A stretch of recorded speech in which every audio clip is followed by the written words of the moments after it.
Blood Mary का नाम कभी 3 बार मत लेना। ब्लड मैरी खून से नहाती है। क्या आपने खूनी मैरी या ब्लडी मैरी का नाम सुना है? कहानियों की माने तो यूरोप में इसके नाम से लोग खौफ में रहते थे। इसका इतना आतंक था कि लोग इसका नाम लेने से भी डरते थे। लोग इसे भूत और डायन बताते हैं और कहते हैं कि शीशे के सामने ब्लडी मैरी का नाम 3 बार नहीं लेना, नहीं तो ये दिखाई देने लगेगी। कहा जाता है कि ब्लडी मैरी की आत्मा आज भी मौजूद है और यहाँ वहाँ भटकती रहती है। कई लोगों ने इसे देखने का दावा भी किया है। तो क्या वह सच में कोई डायन थी? यूरोप में इसके नाम का इतना आतंक क्यों था? नमस्कार, मैं हूं मनीष मणि और आप देख रहे हैं दबंग इंडिया। अगर आपने हमारे YouTube चैनल दबंग इंडिया को अभी तक सब्सक्राइब नहीं किया तो सब्सक्राइब जरूर करें। यूरोप में एक महारानी हुई, नाम था मैरी, जो जुलाई 1553 से अपनी मृत्यु तक अर्थात 17 नवंबर 1558 तक इंग्लैंड और आयरलैंड की महारानी रही। अपने शासनकाल में प्रोटेस्टेंटों को दी गई मौत की जघन्य सजाओं ने उसे खूनी मैरी का या ब्लड मैरी का नाम दिया या ब्लडी मैरी के नाम से बदनाम कर दिया। अब प्रश्न उठता है कि मैरी ने प्रोटेस्टेंटों को क्यों मरवाया? उससे पहले कैथोलिक और प्रोटेस्टेंट को समझते हैं। कैथोलिक धर्म, जिसे रोमन कैथोलिक धर्म भी कहते हैं, ईसाई धर्म की एक प्रमुख शाखा है। इसके अनुयायी रोम के वेटिकन सिटी में स्थित पोप को अपना सबसे बड़ा धर्माधिकारी मानते हैं।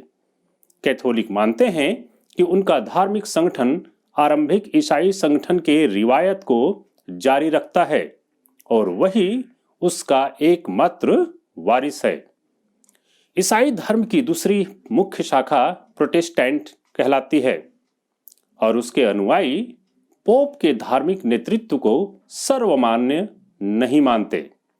यही प्रोटेस्टेंट और कैथोलिक को मानने वालों में मतभेद उत्पन्न हो जाता है। तभी तो प्राचीन समय से ही इन दोनों में भयंकर विवाद दिखाई देता रहा है। अब बात करते हैं मैरी की। 18 फरवरी 1516 को जन्मी मैरी ट्यूडर इंग्लैंड के राजा हेनरी अष्टम और उनकी पहली पत्नी कैथरीन की एकमात्र संतान थी। हेनरी नाम के कई राजा हुए, इसलिए उनको क्रमबद्ध करने के लिए प्रथम द्वितीय जैसे क्रमांक शब्दों का प्रयोग किया जाता है। प्राचीन इतिहास को देखें तो यूरोपीय राज परिवारों में गद्दी के लिए आपसी संघर्ष बहुत ज्यादा दिखाई देता है। मैरी ट्यूडर का जीवन भी इससे अछूता नहीं रहा। राजा हेनरी अष्टम इस बात से परेशान थे कि पुत्र न होने पर उनका वंश आगे कैसे बढ़ेगा। पहली पत्नी से कोई पुत्र न होने पर 1527 में हेनरी पोप से कैथरीन के साथ अपनी शादी रद्द करने की मांग करते हैं, लेकिन पोप इस मांग को नकार देते हैं। तब इंग्लैंड के राजा हेनरी ने रोम के साथ अपने धार्मिक संबंधों को तोड़ 1533 में एनी बोलेन के साथ शादी कर ली। कैथोलिक पोप से नाता तोड़ने के बाद वह इंग्लैंड के चर्चों का मुखिया भी घोषित हो गया।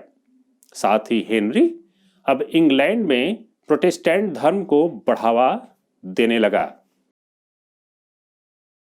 दूसरी तरफ राजा हेनरी और एनी बोलेन की शादी के बाद मैरी ट्यूडर के जीवन में उथल पुथल शुरू हो गई। उसे अवैध संतान घोषित कर सिंहासन के उत्तराधिकार से वंचित कर दिया गया।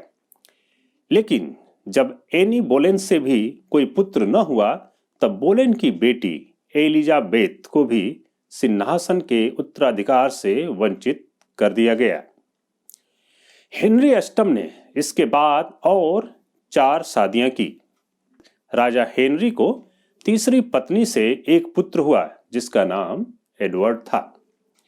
यह उसके वंश का उत्तराधिकारी बना। यही एडवर्ड हेनरी की मौत के बाद 1547 में इंग्लैंड का राजा भी बना। एडवर्ड भी अपने पिता की तरह प्रोटेस्टेंट धर्म को मानता था, इसलिए उसके शासनकाल में इंग्लैंड में प्रोटेस्टेंटिज्म की अच्छे से स्थापना हुई। इस धार्मिक कार्य से उसकी कैथोलिक बहन मैरी के साथ एडवर्ड के संबंध बहुत खराब हो गए। पिता हेनरी, सौतेली माताओं और एडवर्ड के द्वारा लगातार मैरी के अधिकारों का वर्षों तक हनन किया जाता रहा। साथ ही मैरी उन लोगों के भी खिलाफ थी जिन्होंने उसकी मां के खिलाफत में राजा हेनरी का साथ दिया था। समय था 1553। एडवर्ड बहुत बीमार हो गया। एडवर्ड और मैरी, इन दोनों के बीच धार्मिक मतभिन्नता बड़े स्तर पर थी। इसलिए एडवर्ड कतई नहीं चाहता था कि उसकी बहन मैरी, जो एक कट्टर कैथोलिक थी, वह इंग्लैंड के सिंहासन पर बैठे। तब उसने अपनी बुआ लेडी जेन ग्रे को अपने बाद सिंहासन के उत्तराधिकारी के रूप में चयनित किया। राजा एडवर्ड के इस निर्णय के बाद ही मैरी ने पूर्वी एंग्लिया में सैन्य बल इकट्ठा करना शुरू कर दिया और जब जेन एडवर्ड के मौत के बाद सिंहासन पर बैठी, तब उस पर आक्रमण कर सिंहासन पर कब्जा भी कर लिया। बाद में जेन को मौत की सजा दे दी गई। इंग्लैंड की महारानी बनने के बाद मैरी ने 1554 में स्पेन के राजा चार्ल्स पंचम के बेटे और प्रिंस फिलिप के साथ विवाह कर लिया। फिलिप भी कैथोलिक थे, जो 1556 में स्पेन के राजा बने। इस बीच इंग्लैंड के एक समूह ने महारानी मैरी को सिंहासन से हटाने का भी प्रयास किया। इस विरोधी समूह को डर था कि कहीं इंग्लैंड की सत्ता स्पेन के हाथों में न चली जाए और इंग्लैंड में कैथोलिक धर्म के लिए प्रोटेस्टेंटों पर अत्याचार न हो। महारानी ने जल्द ही इस विद्रोह को कुचल दिया और इस विद्रोह में शामिल सैकड़ों लोगों को फांसी पर लटका दिया गया। अब यहां से शुरू होता है इंग्लैंड की महारानी मैरी ट्यूडर का बदला लेने का सिलसिला। बचपन से महारानी बनने तक कैथोलिक मैरी के साथ जो अन्याय हुए, उससे मैरी बहुत प्रभावित हुई थी और अब उन सभी विरोधियों को भयानक रूप से समाप्त कर देना चाहती थी। महारानी बनने के कुछ ही दिनों बाद मैरी ने अपनी मां कैथरीन और पिता हेनरी के विवाह को पुनः वैध घोषित कराया, जिसे राजा हेनरी ने क्रैनमर की सहायता से अवैध घोषित करवा दिया था। एडवर्ड के बनाए धार्मिक कानूनों को भी खत्म कर दिया गया। गिरजाघरों की सत्ता पर पुनः कैथोलिक धर्म का प्रभाव होने लगा। बहुत सारे प्रोटेस्टेंटों को मैरियन दंड के तहत मौत के घाट उतार दिया गया। मैरी के भय से लगभग 800 धनी व प्रभावशाली प्रोटेस्टेंटों ने देश छोड़ दिया। प्रमुख प्रोटेस्टेंट को बंदी बना लिया गया। John Rogers, Lawrence Saunders, Roland Taylor और जॉन हुपर को मृत्युदंड दिया गया। मैरी क्रोध और बदले की आग में कितनी विभत्स हो गई थी, इसका अंदाजा इस बात से लगाया जा सकता है कि जेल में बंद कैंटरबरी के प्रमुख पादरी थॉमस क्रैनमर को पादरी निकोलस रिडली और लैटिमर को जलते हुए देखने के लिए मजबूर किया गया। इस भयानक दृश्य को देखने के बाद क्रैनमर प्रोटेस्टेंट विचारधारा को त्याग फिर से कैथोलिक बन गया, लेकिन मैरी ने उसे माफ नहीं किया। मैरी उसे स्वयं व अपनी मां को हुई बहुत सी परेशानियों का कारण मानती थी। जब मैरी की मां का हेनरी से विवाह अवैध और मैरी को अवैध संतान घोषित किया गया था, क्रैनमर ही हेनरी का प्रमुख सलाहकार व इंग्लैंड का चांसलर हुआ करता था।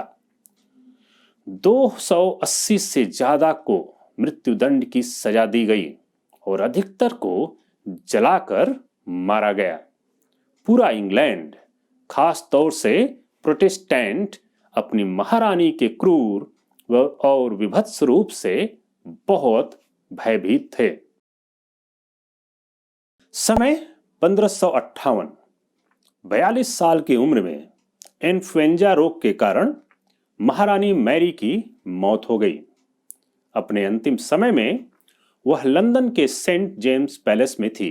कोई औलाद न होने के कारण उसकी छोटी बहन एलिजाबेथ इंग्लैंड की महारानी बनी, जिन्होंने 1603 तक शासन किया, जब तक कि उनकी मृत्यु न हो गई। मैरी के शासन के दौरान भारी संख्या में नरसंहार किए गए।